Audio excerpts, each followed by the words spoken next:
বিনিয়োগ সম্মেলনে বিশ্বে বাংলাদেশে ভাবমূর্তি বেড়েছে। অভিমত বিশেষজ্ঞদের, বিনিয়োগে উৎসাহী হবে অন্য উদ্যোক্তারাও। বিনিয়োগকারীর মধ্যে একটা পজিটিভ ভাইব তৈরি হবে। এই প্রমিস যদি তারা ভালোভাবে সম্পন্ন করতে পারে তাহলে কিন্তু আরও বিনিয়োগকারী উৎসাহিত হবে। সরকারি এলে প্রথম মাসে 1 কোটি কর্মসংস্থান তৈরি করবে বিএনপি, বললেন মির্জা ফখরুল। লাগাম টানা যাবে বাড়তি করে। ডিজিটাল নিরাপত্তা আইন অবাধ তথ্য প্রবাদে বাধা। সরকারি প্রতিষ্ঠানে হয়রানির শিকার সাংবাদিকরা, পার পাচ্ছে দুর্নীতিবাজরা। আইনটা এমনভাবে আপনাকে বেঁধে দিয়েছে, আপনি চাইলেই একটা প্রতিষ্ঠানে গিয়ে ঢুকে ওই প্রতিষ্ঠানের কর্তা ব্যক্তির যে অপকর্ম আছে সে ব্যাপারে আপনি কোনো তথ্য চাইতে পারবেন না। বাংলা নববর্ষ বরণের শেষ মুহূর্তে প্রস্তুতি। ঢাকা বিশ্ববিদ্যালয়ের স্বৈরাচারের বিরুদ্ধে থাকছে বার্তা।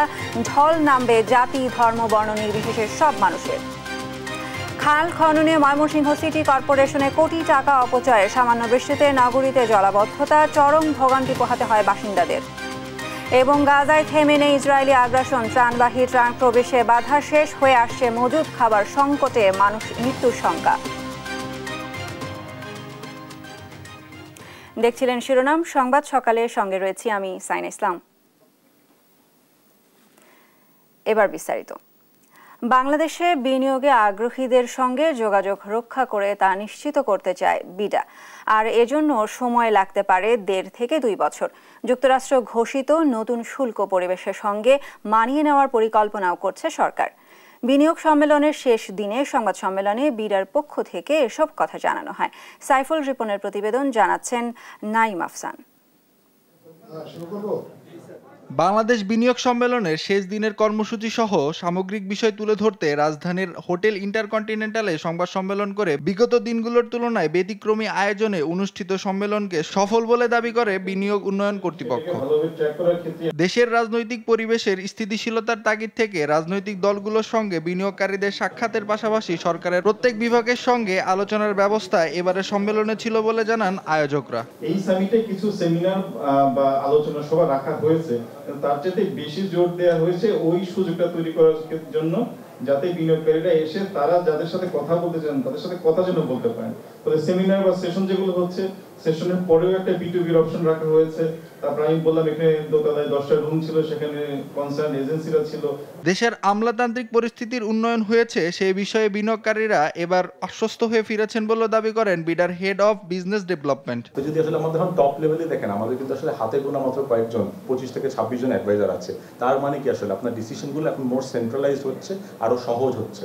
তো এই জিনিসগুলো আসলে ইনভেস্টর এবার এসে নিজেরাও অনুধাবন করতে পারছে।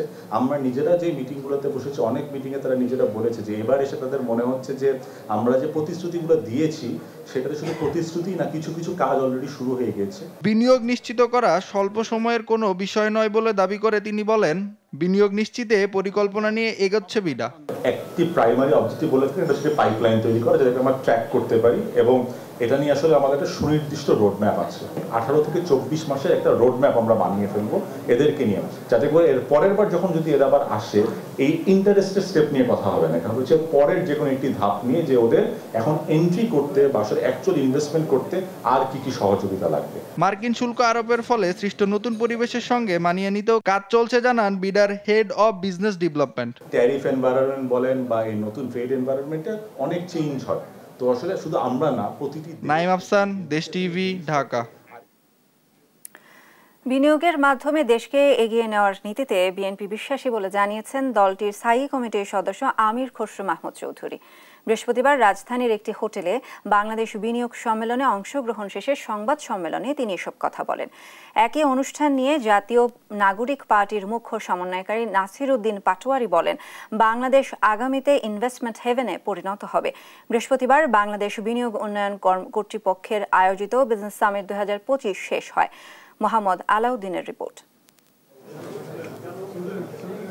বাংলাদেশ বিনিয়োগ সম্মেলনে অংশ নেয় বিএনপি, জামায়াতে ইসলামী ও ছাত্রদের নতুন দল এনসিপির শীর্ষ নেতারা। পরে বিনিয়োগকারীদের সঙ্গে বৈঠক শেষে সংবাদ সম্মেলন করেন তারা। এ সময় বাংলাদেশ আগামীতে ইনভেস্টমেন্ট হেভেনে পরিণত হবে বলে মন্তব্য করেন জাতীয় নাগরিক পার্টির মুখ্য সমন্বয়কারী নাসির উদ্দিন পাটোয়ারি। বলেন, বাংলাদেশকে শীর্ষ 15 দেশের মধ্যে নিয়ে যেতে হবে। এদিকে বিনিয়োগ সম্মেলনে অংশ নেয়া বিএনপির প্রতিনিধি দলের সঙ্গে মতবিনিময় শেষে দলটির স্থায়ী কমিটির সদস্য আমির খসরু মাহমুদ চৌধুরী বলেন, বিনিয়োগের মাধ্যমে দেশকে এগিয়ে নেওয়ার নীতিতে বিশ্বাসী বিএনপি। বিনিয়োগের মাধ্যমে আপনার দেশের অর্থনীতিকে এগিয়ে নিয়ে যেতে হবে। সেই জন্য জিয়া রহমান সাহেবের পলিসির মধ্যে শুরুতেই ছিল, বিএনপির জন্মটাই ছিল অ্যাকচুয়ালি অর্থনৈতিক উন্নয়নের মূল ভাবনাটাই ছিল যে প্রাইভেট সেক্টর লেড গ্রোথ, অর্থাৎ প্রাইভেট সেক্টরের বিনিয়োগের মাধ্যমে দেশের অর্থনীতিকে এগিয়ে নিয়ে যাওয়া। বিনিয়োগের স্বার্থে সবাইকে ঐক্যবদ্ধ থাকার আহ্বান জানিয়ে বলেন, বিনিয়োগ ছাড়া দেশ সামনের দিকে আগানো সম্ভব নয়। মোহাম্মদ আলাউদ্দিন, দেশ টিভি, ঢাকা।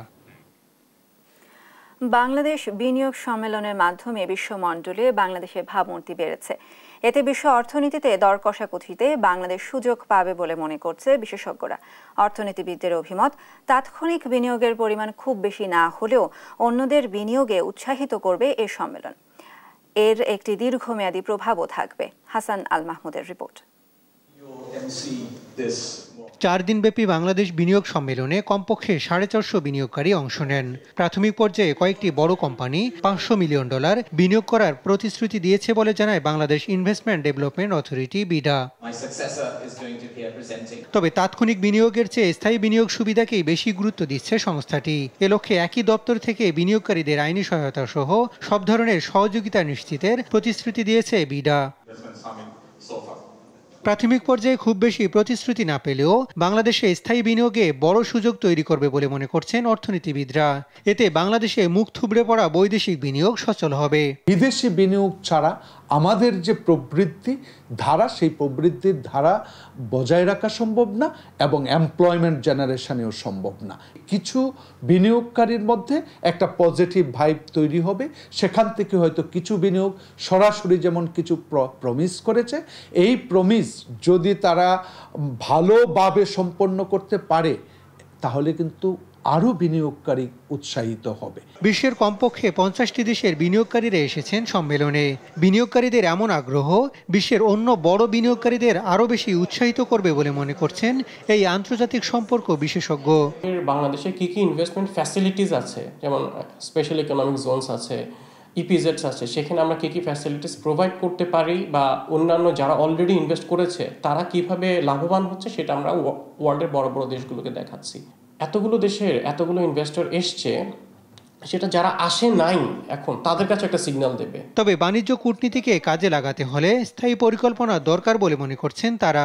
ওয়ার্ল্ডের মাল্টি সেক্টরাল ইনভেস্টমেন্ট আনতে পারে বিশ্বের বিভিন্ন দেশ থেকে। আমাদের যে আজকে গার্মেন্টস শিল্প গড়ে ওঠার পেছনে সাউথ কোরিয়ার ইনভেস্টমেন্টের ভূমিকা আছে। দেশ গার্মেন্টস, তাদের মাধ্যমে তারা হচ্ছে প্রথম গার্মেন্টস যাদের থেকে আজকে গার্মেন্টস শিল্পটা আস্তে আস্তে বিকশিত হয়ে বাংলাদেশের অর্থনীতির একটা প্রাণকেন্দ্র হিসেবে আবির্ভূত হয়েছে। কিন্তু দুঃখজনক ব্যাপার হচ্ছে আমরা শুধু গার্মেন্টস শিল্পে আটকে আছি। বাংলাদেশকে বিনিয়োগ হাবে পরিণত করতে শিল্প খাতকে বহুমুখীকরণ ও প্রযুক্তি খাতে বিনিয়োগ আকৃষ্ট করতে হবে বলে মত তাদের। হাসান আল মাহমুদ, দেশ টিভি, ঢাকা। ক্ষমতা এলে প্রথম 18 মাসে 1 কোটি কর্মসংস্থানের ব্যবস্থা করবে বিএনপি। 2034 সালে জিডিপির লক্ষ্যমাত্রা $1 ট্রিলিয়ন নির্ধারণ করেছে দলটি। এছাড়াও জনগণের ঘাড় থেকে বাড়তি করের লাগাম টেনে ধরা, মানুষের মন থেকে করের ভয় দূর করে কিভাবে কর আহরণ বাড়ানো যায় তা নিয়েও কাজ করতে চায় দলটি। বৃহস্পতিবার ফেসবুক পোস্টে এসব কথা বলেন বিএনপির মহাসচিব মির্জা ফখরুল ইসলাম আলমগীর। ইউসুফ ভুইয়ার রিপোর্ট। শেষ হয়েছে 4 দিনব্যাপী বাংলাদেশ বিনিয়োগ সম্মেলন। এতে বিশ্বের বিনিয়োগকারীরা অংশ নেন। মতামত তুলে ধরে বিএনপি সহ কয়েকটি রাজনৈতিক দলও। বিনিয়োগ সম্মেলনে অংশ নিয়ে পরিকল্পনার কথা জানিয়েছে বিএনপি। বৃহস্পতিবার নিজের ফেসবুক পেজে এক পোস্টে বিএনপির মহাসচিব মির্জা ফখরুল ইসলাম আলমগীর জানান, ভবিষ্যতে সরকার গঠন করতে পারলে প্রথম 18 মাসে 1 কোটি কর্মসংস্থানের ব্যবস্থা করবে দলটি। 2034 সালে জিডিপির লক্ষ্যমাত্রা $1 ট্রিলিয়ন নির্ধারণ করেছে বিএনপি। জনগণের ঘাড় থেকে বাড়তি করের লাগাম টেনে ধরা, মানুষের মন থেকে করের ভয় দূর করে কিভাবে কর আহরণ বৃদ্ধি করা যায় তা নিয়েও কাজ করতে চায় বিএনপি। বাংলাদেশে বিদেশি বিনিয়োগ জনপ্রিয় করতে বিএনপি 11টি রেগুলেটরি পরিবর্তনের প্রস্তাব করেছে বলেও পোস্টে উল্লেখ করেন মির্জা ফখরুল। এর মধ্যে 8টি প্রস্তাবের কথাও তুলে ধরেছেন তিনি। সরকার গঠন করতে পারলে দেশের মানব সম্পদের কর্মদক্ষতা বৃদ্ধির ব্যবস্থা নেওয়া, প্রকৃত প্রশিক্ষণ ও প্রণোদনার ব্যবস্থা করে বৈদেশিক কর্মসংস্থানের পরিমাণ ও আওতা বৃদ্ধির জন্য বিএনপি অতীতের চেয়ে ব্যাপক সফলতা অর্জন করতে চায় বলে জানান মির্জা ফখরুল। ইউসুফ ভুঁইয়া, দেশ টিভি, ঢাকা। ইসরায়েলি গণহত্যা বন্ধ ও ফিলিস্তিনিদের অধিকার রক্ষায় বিশ্ব মুসলিমকে ঐক্যবদ্ধ প্রতিবাদের আহ্বান জানিয়েছে বিএনপি। বৃহস্পতিবার বিকেলে রাজধানী নয়াপল্টনে সংহতি র্যালিপূর্ণ সমাবেশে আহ্বান জানায় দলটির শীর্ষ নেতারা। বলেন, গাজায় ইসরায়েলি গণহত্যা শুধু ফিলিস্তিনিদের ওপর অত্যাচার নয়, পুরো মুসলিম বিশ্বকে ধ্বংসের পাঁয়তারা। কিন্তু ক্ষমতা টিকিয়ে রাখতেই বিশ্বের মুসলিম নেতারা নিশ্চুপ। নিয়াজ মোর্শেদের প্রতিবেদন। বৃহস্পতিবার দুপুর থেকে রাজধানীর নয়াপল্টন এলাকা যেন হয়ে ওঠে এক টুকরো ফিলিস্তিন। প্লাকার্ড আর পতাকায় লেখা প্রতিবাদের ভাষা জানান দেয় সবাই মানবতার পক্ষে। কোনো রাজনৈতিক স্লোগান নয়, সবার কণ্ঠে শুধু বিশ্ব মানবতার আবাহন। দলমত নির্বিশেষে সবাই জড়ো হয় বিএনপির আয়োজনে ফিলিস্তিনি সংহতি র্যালিতে। সংক্ষিপ্ত সমাবেশে বিএনপি নেতারা বলেন, ফিলিস্তিনিদের পক্ষে পুরো বাংলাদেশ থাকলেও একটি অংশ বিশৃঙ্খলা সৃষ্টি করছে। এমন শক্তি বাংলাদেশে আছে যারা আমাদের মতের সঙ্গে একমত না, তারাই আন্দোলনটাকে দুর্বল করার জন্য আমাদের এই আন্দোলনে বিশৃঙ্খলা সৃষ্টির চেষ্টা করবে। যে দেশের সাথে নাই, আমেরিকার সাথে আছে, যে দেশের সাথে নাই তারা আজকে কেন হুঙ্কারদের যদি উঠছে না? সারা বিশ্ব কেন ইসরায়েলিদের এই ধরনের মানবতা নৃশংস 85 কর্মকাণ্ডের বিরুদ্ধে প্রতিবাদের ঝড় উঠছে না কেন? আর ইসরায়েলি গণহত্যা শুধু ফিলিস্তিনিদের উপর নয়, বিশ্ব মুসলিমকে ধ্বংসের পায়তারা বলেও জানান তারা। পদক্ষেপ না নেয়, যদি আমরা যারা এই সমস্ত অপকর্মের সহযোগী তাদের বিরুদ্ধে ব্যবস্থা যদি আমরা না নেই, ইসরায়েলি এই শাসন, এই অত্যাচার চলতেই থাকবে। পতিত আওয়ামী লীগ সরকারের সঙ্গে ইসরায়েলের সখ্যতার সমালোচনা করেন বিএনপি নেতারা। গণহত্যা নিয়ে জাতিসংঘ ও বিশ্ব নেতাদের ভূমিকা নিয়েও প্রশ্ন তোলেন তারা। আওয়ামী লীগ ইসরায়েল থেকে আড়ি পাতার যন্ত্র কিনে এদেশের রাজনৈতিক কর্মী সহ সামাজিক কর্মী, মানবাধিকার কর্মীদের জনগণের বিরুদ্ধে আড়ি পাতার যন্ত্র কিনে তারা যে নির্যাতন নিপীড়নের সূচনা করেছে, তার সাথে ইসরায়েল জড়িত, ইসরায়েলের সাথে আওয়ামী লীগ জড়িত। সমাবেশ শেষে সংহতি র্যালি বের হয়। কাকরাইল মোড়, শান্তিনগর, মৌচাক, মগবাজার মোড় হয়ে বাংলা মোটর গিয়ে শেষ হয় র্যালিটি। নিয়াজ মোর্শেদ, দেশ টিভি, ঢাকা।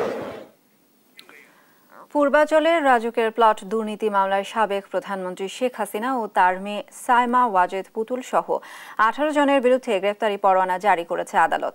মামলার পরবর্তী শুনানি হবে 4 মে। এদিকে অবৈধ সম্পদ অর্জন ও 28টি ব্যাংক হিসাবের মাধ্যমে 310 কোটি টাকার বেশি সন্দেহজনক লেনদেনের অভিযোগে সাবেক সংসদ সদস্য হাবিব হাসানের বিরুদ্ধে মামলা করেছে দুদক। এনআই নাহিদকে সঙ্গে নিয়ে আলিমুজ্জামান সাফওয়ানের রিপোর্ট। ক্ষমতা অপব্যবহার করে পূর্বাঞ্চলের রাজুকের 10 কাঠার 6টি প্লট বরাদ্দে অনিয়ম দুর্নীতির অভিযোগে সাবেক প্রধানমন্ত্রী শেখ হাসিনা, তার মেয়ে সাইমা ওয়াজেদ পুতুল সহ 18 জনকে আসামি করে মামলা করে দুর্নীতি দমন কমিশন দুদক। তদন্তে এ বিষয়ে তথ্য প্রমাণ পাওয়ায় দুদকের আবেদনের প্রেক্ষিতে বৃহস্পতিবার বিচারক জাকির হোসেন গালিবের আদালত আসামিদের বিরুদ্ধে গ্রেপ্তারি পরোয়ানা জারি করে। এ নিয়ে পরবর্তী শুনানি হবে 4 মে। এজাহারে বলা হয়, আসামিরা পরস্পর যোগসাজশে ক্ষমতার অপব্যবহার করে প্লট বরাদ্দ প্রদান ও গ্রহণ করেন। ফ্যাসিস্ট হাসিনা ক্ষমতা থাকা অবস্থায় অবৈধভাবে সে নিজে এবং তার মেয়ে এবং তার ফ্যামিলি, শেখ রেহানা এবং শেখ রেহানার মেয়ে, ছেলে, তাদের বিরুদ্ধে, তাদের নামে সে অবৈধভাবে সেখানে প্লট বরাদ্দের একটা সে তার ক্ষমতা অপব্যবহার করেছে এবং সেখানে শেখ পল্লী নামে একটি তারা পল্লীও ঘোষণা করেছে। আজকে সাবসিডি অ্যাকসেপ্ট হয় এবং তাদের বিরুদ্ধে গ্রেপ্তার পরোয়ানা জারি করা হয় এবং আগামী 5-4 তারিখে মামলাটি পরবর্তী তারিখ, ধার্য তারিখ নির্ধারণ করা হয়। এদিকে অবৈধ সম্পদ অর্জন ও 28টি ব্যাংক হিসাবের মাধ্যমে 310 কোটি টাকার বেশি সন্দেহজনক লেনদেনের অভিযোগে ঢাকা 18 আসনের সাবেক সংসদ সদস্য হাবিব হাসানের বিরুদ্ধে মামলা করেছে দুদক। জনাব মোহাম্মদ হাবিব হাসান, সাবেক সংসদ সদস্য, ঢাকা 18, সংসদ সদস্য হিসাবে দায়িত্ব পালনকালে অসাধু উপায়ে জ্ঞাত আয়ের উৎসের সাথে অসঙ্গতিপূর্ণ 5,90,00,000 টাকারও বেশি মূল্যের সম্পদ অর্জন ও দখলে রাখা এবং 28টি ব্যাংক হিসাবের মাধ্যমে 310 কোটি টাকারও বেশি অস্বাভাবিক এবং সন্দেহজনক লেনদেন করার অপরাধ অনুসন্ধানকালে প্রমাণিত হয়েছে। পর্যায়ক্রমে দুর্নীতিতে জড়িত অন্যান্যদের আইনের আওতায় আনা হবে বলে জানান দুদক মহাপরিচালক। প্রতিরোধ 2012। আলিমুজ্জামান সাফওয়ান, দেশ টিভি, ঢাকা। জুলাই আগস্টের গণ আন্দোলনে সংঘটিত গণহত্যা মামলায় ওবায়দুল কাদের, আসাদুজ্জামান খান কামাল, শেখ তাপস, মোহাম্মদ এন আরফাত, নানক, হাসান মাহমুদ, নওফেল সহ 10 জনের বিরুদ্ধে ইন্টারপোলে রেড নোটিশ জারির আবেদন পাঠানো হয়েছে। সেই সঙ্গে আন্তর্জাতিক অপরাধ ট্রাইব্যুনাল আইনে আনা হচ্ছে নতুন সংশোধনী। ট্রাইব্যুনাল এ পর্যন্ত 339টি মামলায় গ্রেফতার হয়েছেন 54 জন। দেশের স্বার্থেই এ বিচার শেষ করা দরকার বলে মত দিয়েছেন চিফ প্রসিকিউটর তাজুল ইসলাম। সাবরিনা মজুমদারের রিপোর্ট। বৃহস্পতিবার সাংবাদিকদের সঙ্গে মতবিনিময় সভা করে আন্তর্জাতিক অপরাধ ট্রাইব্যুনালের প্রসিকিউশন টিম। শুরুতে সংশোধিত ট্রাইব্যুনাল আইনের ওপর মূল বক্তব্য উপস্থাপন করেন প্রসিকিউটর সাইমুম রেজা তালুকদার। এরপর ট্রাইব্যুনালের তদন্ত কাজের অগ্রগতি তুলে ধরেন প্রসিকিউটর কাজী এমএইচ তামিম। পরে সাংবাদিকদের বিভিন্ন প্রশ্নের জবাব দেন চিফ প্রসিকিউটর তাজুল ইসলাম। জানান, শেখ হাসিনা ছাড়াও নতুন করে 10 জনের বিরুদ্ধে ইন্টারপোলের রেড নোটিশ জারির আবেদন করা হয়েছে, যেখানে আছেন আওয়ামী লীগের সাধারণ সম্পাদক ওবায়দুল কাদের, সাবেক স্বরাষ্ট্রমন্ত্রী আসাদুজ্জামান খান কামাল সহ প্রভাবশালী ব্যক্তিরা। আমরা যাদের বিরুদ্ধে আজকে এই রেড নোটিশ অথবা ইন্টারপোলের মাধ্যমে রেড নোটিশ জারি করার জন্য পাঠিয়েছি তারা হলো mister Obaidul Quader, mister Asaduzzaman Khan Kamal, mister AKM Mozammel Haque, Mohammad Hasan Mahmud, Jahangir Kabir Nanak, Sheikh Fazle Noor Taposh, Mohibul Hasan Chowdhury Naufel, Nasrul Hamid Bipu, Mohammad Ali Arafat এবং তারিক আহমেদ সিদ্দিকী। আন্তর্জাতিক অপরাধ ট্রাইব্যুনালে এ পর্যন্ত 339টি মামলা হয়েছে, যেখানে মন্ত্রী, এমপি, পুলিশ ও সেনা কর্মকর্তা সহ আসামি 141 জন, যার মধ্যে শেখ হাসিনা সহ 87 জন পলাতক আর গ্রেফতার আছেন 54 জন। বিচার কাজ সুষ্ঠু করতে ট্রাইব্যুনাল আইনের ওপর আরও কিছু সংশোধনী আনা হচ্ছে, যেখানে কাউকে গ্রেফতারে কর্তৃপক্ষের অনুমতি লাগবে না এমন বিধান রয়েছে। আইন অনুযায়ী আমাদের বিচার প্রক্রিয়াকে স্মুথ করার জন্য যে সমস্ত জায়গায় নেসেসারি অ্যামেন্ডমেন্ট দরকার সেগুলোকে একসাথে আইডেন্টিফাই করে রুলস অফ প্রসিডিওর অ্যামেন্ডমেন্ট হবে এবং এটার জন্য কোনো অর্ডিন্যান্স জারির প্রয়োজন হবে না। যারা মানবতা বিরোধী অপরাধের সাথে সম্পৃক্ত এবং আমাদের তদন্ত সংস্থা যাদের সম্পৃক্ততা পাবে আইন অনুযায়ী তাদের গ্রেপ্তার করা হবে। জুলাই আগস্ট আন্দোলনে গণহত্যার সঙ্গে সরাসরি জড়িত নির্দেশদাতা, পরিকল্পনাকারী, অর্থদাতাদের বিচারে সব তথ্য একসঙ্গে করে মামলা প্রস্তুতের কথা জানায় প্রসিকিউশন। সাবরিনা মজুমদার, দেশ টিভি, ঢাকা। দেশে অসংখ্য গণমাধ্যম এখন, তবে গণমানুষের কথা কতটুকু তুলে ধরতে সক্ষম এ মাধ্যমগুলো? প্রচারণা তো পরের কথা, চাইলেই কি তথ্য সংগ্রহ করা সম্ভব দেশের সরকারি বেসরকারি দপ্তর ও প্রতিষ্ঠানগুলো থেকে? গত 16 বছরে করা আইন ও নীতিমালা গণমাধ্যমকে কি মুক্ত করতে পেরেছে, নাকি দুর্নীতিবাজদের আড়াল করতে করা হয়েছে আরও বন্দী? সে প্রশ্নেরই উত্তর খুঁজেছেন MA আজিম। না না, প্লিজ প্লিজ, আপনি জোর করবেন, আপনি জোর করবেন কেন আমার সাথে? ঢুকতে পারবে না সেটা একটু বলবেন তো। জনস্বাস্থ্য প্রকৌশল অধিদপ্তর, জনসাধারণের প্রবেশ অধিকার থাকলেও এখানে ঢুকতে পারে না সাংবাদিকরা, নিতে হয় পূর্বানুমতি। তবে সেটাও দেয়া হয় না দপ্তর থেকে, বলা হয় বিকল্প কোনো মাধ্যম খুঁজতে হবে। রিসেপশনে বলছি এই না যে আমি কোনো কর্মকর্তার সাথে কারোর মিট করে দেব। বিকল্প মাধ্যম হিসেবে দপ্তরটির ওয়েবসাইটে কর্মকর্তাদের নম্বর খুঁজতে গেলে দেখা যায় সেখানে প্রধান প্রকৌশলীর কোনো ফোন নম্বরই নেই। অতিরিক্ত প্রধান প্রকৌশলীর নম্বরটি অসম্পূর্ণ। তার পরবর্তীতে থাকা কর্মকর্তার নম্বর পেলেও তিনি অপারগতা জানান বিষয়টিতে। একটু বলবেন যে আসলে কি করা যায় এখন? উল্টো ভেতর থেকে একজন কর্মকর্তাকে পাঠিয়ে বাধা দেওয়ার চিত্র ধারণেও বাধা দেয়া হয়। তেরে আসেন ক্যামেরা বন্ধ করতে। তিনি জানান কর্মকর্তাকে পেতে আগে খুঁজে বের করতে হবে তার বন্ধু বান্ধবদের, তাদের সহযোগিতায় নম্বর সংগ্রহ করে নিতে হবে অনুমতি। কোনো কারো নাম্বার, আপনার নাম্বার আমি ইচ্ছা করলে আপনার বন্ধু বান্ধব বা আপনার সাংবাদিক সমিতি যারা আছে তাদের কাছে আমি আপনার নাম বললে তার কাছ থেকে নাম্বার নেওয়া কোনো বিষয় না। যেখানে সাংবাদিকরা ঢুকতেই পারে না সেখানকার তথ্য প্রাপ্তি, অনিয়ম আর দুর্নীতির সংবাদ প্রকাশ অনেকটা কষ্টসাধ্য। তবে যে সকল প্রতিষ্ঠানে ঢুকতে পারা সম্ভব সেখানকার বাস্তব চিত্রও কি তুলে ধরা সম্ভব একজন সাংবাদিকের ক্ষেত্রে, নাকি তোপের মুখে পড়তে হয় অনিয়মরত বা দুর্নীতিবাজ কর্মকর্তাদের? শহীদ সোহরাওয়ার্দী মেডিকেল কলেজ হাসপাতাল, যেখানে সেবা প্রত্যাশীদের অভিযোগ পাহাড় সমান, সত্যতাও ধরা পড়তে শুরু করে দেশ টিভির ক্যামেরায়। 30 টাকা কি জন্য নিলেন? আমি চাই না, উনি দিয়েছে তো ভাই, এরই মধ্যে শুরু হয় বাধা দেয়া। রোগীদের জিম্মি করে টাকা আদায়ের ছবি নিতে লাগবে তাদেরই অনুমতি। ওদেরকে যে আপনি বাধা দিলেন সেটা কেন, সেটা একটু কেন দিচ্ছেন? হ্যাঁ, কারণ আপনি এই জিনিসটা তো এক জায়গায় প্রচার হবে, সবকিছু তো একটা সুন্দর আছে। আপনার বাসার তো একটা পর্দার সিস্টেম আছে, আপনি একটা কোনো জায়গায় ঢুকে পড়লেন, কোনো কিছু আপনি ম্যানেজ না করে আপনি এটা করলেন, আপনি বলতেন আপু আমি ভিডিও করবো।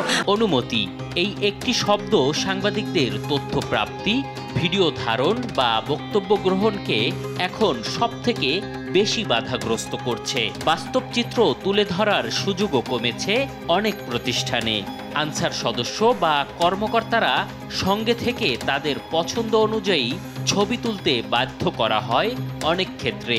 এখানে যাওয়া যাবে না, এটা করা যাবে না, ওখানে যেতে গেলে অনুমতি নিতে হবে। তো অনুমতি নিতে নিতেই তো আমাদের সব তথ্যগুলো নাই হয়ে যায়। একজন দুর্নীতিবাজ সরকারি আমলার বিরুদ্ধে সংবাদ করব এবং তার হাতে নাতে কোনো অন্যায় অনিয়মের ফুটেজ নিব, সেখানে কিন্তু ঢুকতে গিয়ে আমি বাধা পাচ্ছি। আওয়ামী সরকারের ডিজিটাল নিরাপত্তা আইন প্রণয়নের পর থেকেই এমন অবস্থার মুখোমুখি হতে হচ্ছে সাংবাদিকদের, জানিয়ে সাংবাদিক নেতাদের ক্ষোভ থাকলেও মিলছে না সমাধান। সাইবার সিকিউরিটি অ্যাক্টের মধ্যে অনেকগুলো ধারা রয়েছে যেগুলো গণমাধ্যম বিরোধী। আমি বলবো যে সাংবাদিকতার পেশাগত দায়িত্ব পালনের ক্ষেত্রে একটা প্রতিবন্ধকতা তৈরি করা আছে সেখানে। এই আইনটা এমনভাবে আপনাকে বেঁধে দিয়েছে, আপনি চাইলেই একটা প্রতিষ্ঠানে গিয়ে ঢুকে ওই প্রতিষ্ঠানের কর্তা ব্যক্তির যে অপকর্ম আছে সে ব্যাপারে আপনি কিছু কোনো তথ্য চাইতে পারবেন না। বিষয়টি নিয়ে প্রেস ইনস্টিটিউট বাংলাদেশ পিআইবির মহাপরিচালকের সঙ্গে কথা বললে তিনি জানান, এমন পরিস্থিতিতে সাংবাদিকদের হতে হবে কৌশলী। সাংবাদিকতা তো আসলে শুধুমাত্র মানে আপনার অ্যাক্সেসের উপর না, আপনার যোগ্যতার উপর। আপনি চাইলে, আপনি মনোযোগী থাকলে, আপনি নিষ্ঠাবান থাকলে আপনি কিন্তু অনেক কিছু উদ্ঘাটন করতে পারেন। কোনো কিছু সহজ না। তবে কৌশল অবলম্বন করে তথ্য প্রাপ্তি আর ভিডিও ধারণকে অন্যায় হিসেবেই দেখছে অনিয়মকারী বা দুর্নীতিবাজরা। আপনাদের তো এখন ঢোকারই কথা না। আমার অনুমতি নিছেন। এম এ আজিম, দেশ টিভি, ঢাকা। চুরি, ছিনতাই ও ডাকাতি ঠেকাতে রাজধানীর হাতিরঝিলে চেকপোস্ট বসিয়ে তল্লাশি চালিয়েছে যৌথ বাহিনী। বৃহস্পতিবার মধ্যরাতে সেনাবাহিনী, পুলিশ, র্যাব, ট্রাফিক পুলিশের সমন্বয়ে গঠিত যৌথ বাহিনীর নেতৃত্বে চলে এ তল্লাশি। এ সময় মোটরসাইকেল ও প্রাইভেট কার থামিয়ে কাগজপত্র যাচাই বাছাই ও তল্লাশি চালায় আইন শৃঙ্খলা বাহিনী। মোটরসাইকেল আরোহীদের হেলমেট ও গাড়ির কাগজপত্র ঠিক না থাকায় অনেককে মামলা দেওয়া হয়। রাতে অপরাধমূলক কর্মকাণ্ড কমাতে নিয়মিত অভিযান বলে জানায় আইন শৃঙ্খলা বাহিনী। এদিকে প্রশাসনের এমন তৎপরতায় অপরাধ কমে আসবে বলে আশা সাধারণ যাত্রীদের। নিরাপত্তা বাড়াতে এমন উদ্যোগকে সন্তুষ্টি জানায় তারা।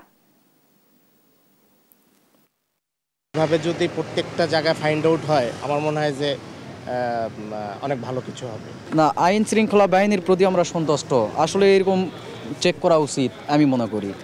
কিন্তু সত্যি কথা বলতে বিআরটির যে ঝামেলাগুলো ভাই, এটা ভাষায় প্রকাশ করার মতো না। বিভিন্ন সময় মোটরসাইকেলে বিভিন্ন অপরাধ সংঘটিত হয়, সেটাও একটা কারণ। আবার অনেক সময় রাতের বেলায় কাগজপত্রবিহীন গাড়িগুলো চলাফেরা করে, সেটাও একটা কারণ। আন্তর্জাতিক প্রসঙ্গ। ভারতের ট্রান্সশিপমেন্ট বাতিল তুচ্ছ ঘটনা, এতে আঞ্চলিক বাণিজ্যে কোনো প্রভাব পড়বে না বলে মনে করেন বাংলাদেশে নিযুক্ত মালদ্বীপের হাইকমিশনার শিউনিন রশিদা। বাংলাদেশ ও মালদ্বীপ সরাসরি ট্রান্সশিপমেন্ট চালু করতে কাজ করছে বলেও জানান তিনি। এছাড়া মালদ্বীপে অবস্থানরত অবৈধ প্রবাসীদের বায়োমেট্রিক তালিকাভুক্ত করার শেষ সময় 30 এপ্রিল বলেও জানান এ কূটনৈতিক। বিস্তারিত জান্নাতুল মোহনার প্রতিবেদনে।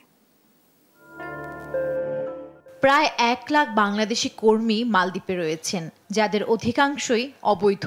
এসব অবৈধ অভিবাসীদের বিরুদ্ধে মালদ্বীপ প্রশাসনের কঠোর অবস্থানের কারণে কিছুটা বিপাকে প্রবাসীরা।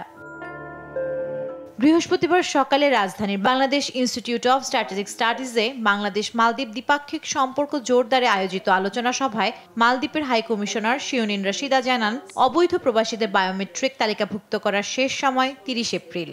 The Maldivian government is committed to protecting their rights. মালদ্বীপ সরকার প্রবাসী শ্রমিকদের অধিকার রক্ষায় প্রতিশ্রুতিবদ্ধ, যার লক্ষ্যে বায়োমেট্রিক রেজিস্ট্রেশনের মাধ্যমে প্রবাসী কর্মীদের ডকুমেন্টস নথিভুক্ত করা হবে 30 এপ্রিলের মধ্যে।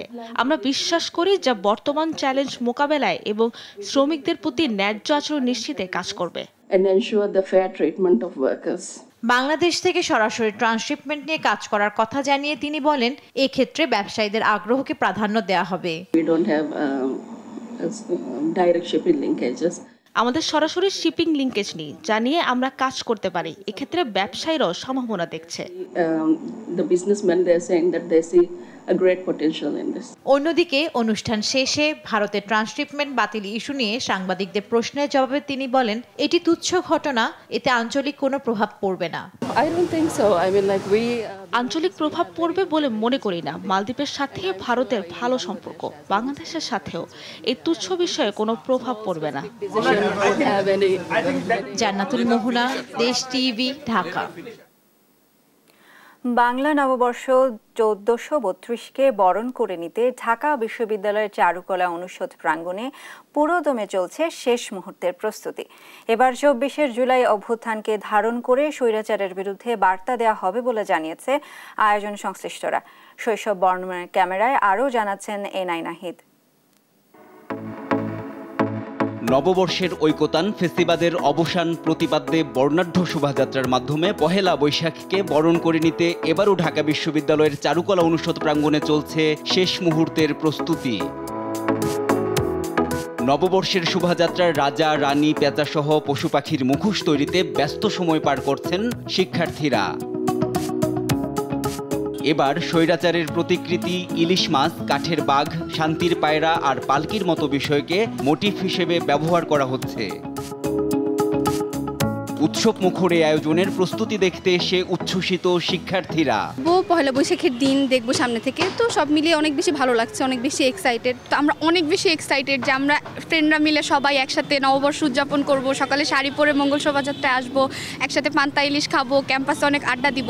জাতি, ধর্ম, বর্ণ নির্বিশেষে সবার স্বতঃস্ফূর্ত অংশগ্রহণে উদযাপিত হবে নববর্ষ আশা দর্শনার্থীদের। এখানে সবকিছু দেখে এত কালারফুল, এত বিভিন্ন রকমের ডিজাইন এবং সবার ক্রিয়েটিভিটি দেখে অনেক সুন্দর লাগছে। আশা করব সবাই এই সামনে আমাদের যে পয়লা বৈশাখে ধর্ম বর্ণ নির্বিশেষে সবাই এখানে আসবে। এদিকে শোভাযাত্রায় নানা ধরনের প্রতীকী শিল্পকর্ম এবং বাংলা সংস্কৃতির পরিচয়বাহী নানা প্রতীকী উপকরণ ছাড়াও জলরং, সরাচিত্র ও মুখোশ বিক্রি করা হচ্ছে। বিক্রয়লব্ধ অর্থ শোভাযাত্রায় ব্যয় করা হবে। স্টুডেন্টদের যেরকম কাজ, ওগুলো হচ্ছে 1000 থেকে 1200, 3000 এরকম আছে, 1500 আছে, এক একটা এক এক রেঞ্জ। বললাম তো, কাজের উপর নির্ভর করে। জুলাই অভ্যুত্থানের চেতনাকে ধারণ করে স্বৈরাচারের বিরুদ্ধে বার্তা দেবে এবারের শোভাযাত্রা, জানান এ শিক্ষক। অন্যান্য বারের মতোই এবার বাংলাদেশের ফোক মোটিভ এর পাশাপাশি ফ্যাসিবাদের মুখচ্ছবি নামে একটি মোটিভ থাকবে। বাংলা নতুন বছর বাঙালির জীবনে অনাবিল আনন্দের বার্তা নিয়ে আসবে, এমনটাই প্রত্যাশা সবার। এনআই নাহিদ, দেশ টিভি, ঢাকা। সামান্য বৃষ্টি হলে ময়মনসিংহ নগরের অধিকাংশ এলাকায় হাঁটু পানি জমে ভোগান্তিতে পড়তে হয় মানুষকে। জলাবদ্ধতা নিরসনে নগরীর ভেতর দিয়ে প্রবাহিত 9 কিলোমিটার খাল প্রতি বছর পরিষ্কার ও খননে কোটি কোটি টাকা ব্যয় করছে সিটি কর্পোরেশন। তারপরেও কেন কমছে না জলাবদ্ধতা, এমন প্রশ্ন নগরবাসীর। ইলিয়াস আহমেদের তথ্য ছবিতে জানাচ্ছেন আব্দুল্লাহ আল মারুফ। জলাবদ্ধতা নিরসনে খাল খনন ও পরিষ্কারে 2020-21 অর্থ বছরে 26 লাখ, 2021-22 অর্থ বছরে 55 লাখ, 2022-23 অর্থ বছরে 60 লাখ এবং 2023-24 অর্থ বছরে 64 লাখ টাকা ব্যয় করে ময়মনসিংহ সিটি কর্পোরেশন। এরপরেও অধিকাংশ খাল ময়লা আবর্জনায় ভরপুর। এতে পানি নিষ্কাশন না হওয়ায় সামান্য বৃষ্টিতেই নগরীতে সৃষ্টি হয় জলাবদ্ধতা। বৃষ্টিতে রাস্তাঘাটে পানি জমা জায়গা, এদিকে পানি বাড়ি করে পানি জমা জায়গা, যে খালে পরে মানুষ টার পানা এ বলে পরে সব মানুষ বইনা চলে পারে চলে খালগুলো আস্তে আস্তে মুঞ্জিয়া আর কি ওই ইয়ে গেছে, ওই বড় রয়ে গেছে কাজে পানি হয় না উপরে উঠতে পারে। খাল খনন উদ্যোগটি সিটি কর্পোরেশনের অপরিকল্পিত বলছেন স্থানীয়রা। এটিকে শুধুই অর্থের অপচয় হিসেবে দেখছেন তারা। অর্থ ব্যয় করেও কাজ না হওয়ায় ভোগান্তিতে ক্ষোভ নগরবাসীর। এটা আপনারা সেটিং না হওয়া পর্যন্ত খাল যতই খুদেন বা খুদাইলে কোনো ফায়দা আসবে না, বরং সরকারের টাকাটা বৃথায় যাবে।